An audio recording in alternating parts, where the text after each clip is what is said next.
On the did you get for the new app, that Blue Key app or whatever it is? Blue Sky. Blue Sky, not Blue Key. We've talked about that on the podcast before, not that long ago. I've been seeing lately there's everyone's making this mass exodus from Twitter now. Well, it's so funny because they did the rate limit thing, and I saw you went off on that. Well, it's the funny thing is, like, I think I overreacted to the wrong element of it, which is like, if they did this intentionally, it means that they're basically just saying, if you're not a subscriber, you don't belong here, which is like, fine, I won't be here. But I think what actually happened, which I found out afterward when a lot of this stuff came out, is they just defaulted on a bunch of their bills. And so they lost a lot of their cloud services. And in order to prevent the site from going down and going dark, they have an algorithm that sets a rate limit all the time. And just typically speaking, you would never hit it because it would be insanely high for like you're talking about 600. It's probably more like 60,000 or 6 million, right? Whereas in this case, because they lost so much of their computing power, the rate limit algorithm, they don't control it. It sets the limit on their own, and it came down and set this limit super low. And because it was happening before Elon said anything, and but this is Elon, this is his whole thing. It has to be intentional. It's the same way Donald Trump, when he tweets out random gibberish, he's like, oh, no, it means something. Trust me, Cov Fefe, right? It's the same principle. If you can trick people into thinking you always have a plan, then everything you do makes sense because they're going to make their own conspiracies up around it. And so that's what he did. And he came out and he said, oh, it's a rate limit, and this is how much we're going to give you. And they can set it so that subscribers get higher. And so he just set it as high as he could for the subscribers, and they just did the math around it so that it looks like they're just letting the subscribers get more access. But even 6,000 for a subscriber is crazy low. Like, that's not something you would do. You would rather have it set unlimited for subscribers, right, and a number for the non-subscribers. Because the fact that they had it at like 6,000 meant that that's the most they could handle. And so when you really kind of look into it, it's like that's all it was they fucked up. They don't have the revenue. They couldn't afford to pay their bills. And so they made up a story around it as if, no, this is a plan. We're doing this intentionally. Because if you go on Twitter now, there's no fucking rate limit anymore. Go scroll through Twitter for an hour. You will not hit a rate limit because they've fixed the problem in terms of paying bills and getting more computing power. So he's not going to say we took away the rate limit. He's just going to say, oh, we raised it. Yeah, good. We just did this for you. Right. And so it's just like, it's more an example of how fucked up he's turned that company into than him actually doing something to piss people off. But that's so much of this in a nutshell, is he is trying to manipulate people into thinking that, like, I'm smart and I'm doing this all as a master plan. It's like, no, you're an idiot and react. I genuinely didn't mean to do that. It's like, no, you're an idiot and you're reacting to stuff in real time. And this is the consequences of that. So if they do stick with this, if they don't actually institute a rate limit, there's a chance I'll come back and say, never mind. But for now, I'm just not using it because it's kind of nice. There have been times I've like wanted to tweet stuff in like Court Chaos, and I'm like, you know what? I'm just not going to do it. So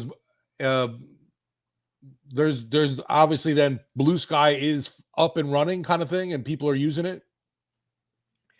I guess. I mean, okay. So when Elon did that, well, like I said, I don't think Elon had any control over it whatsoever. When they did the rate limit thing, there was this kind of influx of people signing up for Blue Sky, and they actually had to hold their own signups because they couldn't handle the influx of accounts and users because that for the same reason that the Twitter couldn't, but they didn't lie about it. They were just like, yeah, we can't handle this right now. So we're going to pause signups so that the site doesn't go down. It was the same principle. Same shit was happening, except they didn't lie about it. Cause like, that's what, I mean, they need to get more computing power because you kind of tier it based on how much do we need to spend versus our user base. And suddenly their user base triples and they're like, well, shit, what are we supposed to do? Because it's invite only. Which I think is like the smartest way you could possibly, like, you're talking about getting rid of bots, right? Like, there will inevitably be bots on Blue Sky, but you can't make an infinite number of them because you have to invite, and then the amount of time and difficulty it would take to send invite codes to these fake accounts it will in its own way kind of limit them. So like that's kind of what happened is everyone was just being like fuck Twitter, or at least I don't know everyone, but like thousands and thousands of people, which is a lot considering this is a beta site. So yeah, but it is working. Yeah, It's yeah. the same fucking thing. I saw something like someone from NBA Twitter mentioned it kind of thing today. And I was like, oh, I guess it's time to sign up for that. Yeah, like I just want to stake my territory there. Because there is no real Twitter alternative right now. And there's got to be one eventually. And the funny thing is, like, I don't even think Elon realizes this, but the second someone like Woj or Shams or Rappaport says, I'm not doing this anymore, right? I'm going over here, Twitter's fucked from a sports perspective. That's like, I still have to use it as a listening tool because that's where breaking news happens. The second that stops being the case, right, from a sports media perspective, it's fucking done. So like, it feels like it's coming eventually. eventually. I mean, for sure. I know everybody's fed up with Twitter. It's just so bad. The only reason it still exists is because it's infrastructure. Like it's literally a public utility. It would be like if Entergy got bought by John George's. It was like, oh great, now I have to use my electricity at the whims of the rich guy down the street. Anyway, actually, I take it back. It'd be like if Entergy was bought by Jeff Landry. It'd be way worse. Man, between Cox and Entergy, I don't know who's worse. Entergy is worse because Entergy is more important to your life. Plus, like cable and TV are not technically public utilities. That's why they can get away with the shit they do. Yeah, Cox is on my last nerve. Every day now there's an outage. Yeah, well, I mean, that's the thing is like they should be because internet is essential to your life. Like when AT&T started doing internet, it was like, oh, wow, you have high-speed internet. Congratulations. That must be fun. Now it's like if you don't have high-speed internet, you can't do your job, especially when you have to do like homeschooling, like you have to do school remotely during COVID. Like if you didn't have high-speed internet, you couldn't go to school. Like you got to have a cell phone. So at a certain point, it stops being a luxury and it starts being an essential service. Yeah. Whereas like, yeah, back in like the 40s, electricity wasn't an essential service, right? Like most people had it, but you know, you could go like the expectation was you could survive without it, right? Like telephones, right? Anyway. Yeah, ain't no surviving with especially no AC here. So well, right. And then you get to a point where, okay, is Twitter that? Right? Like how many what happens when you know, the National Weather Service gets rate limited and can't tell you there's a tornado warning? No shit.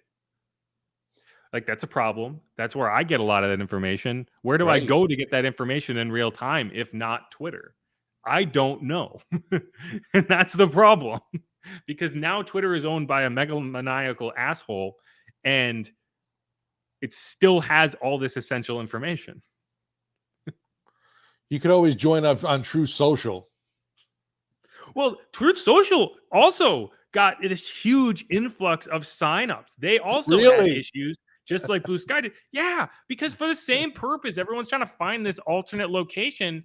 And if you are a MAGA red hat and you're like, man, I'm getting rate limit on Twitter. How can I say crazy things? Where else are you going to go? There. If you're trying to just find another location, you're probably going to go somewhere else. But like, that's, you know, anyway. And I'm sure that's true for all these kind of secondary social media sites saw this influx, but the ones that already existed and people knew their names, those got the first hack at it and hate it or love it. Truth Social, people know it. You make jokes about it all the time. No, you're right. And what's funny is I haven't even been on it, so I don't even know what I'm talking about. I don't either, but I see like screen grabs basically only of Donald Trump because that's where he is now. So like, but his content still gets to Twitter. You'll appreciate. Like, I don't go on TikTok, but I watch TikTok videos all the fucking time because they're everywhere. All right. Well, let's get this podcast recorded here. Yes, indeed. And we're back on Inside Black and Gold.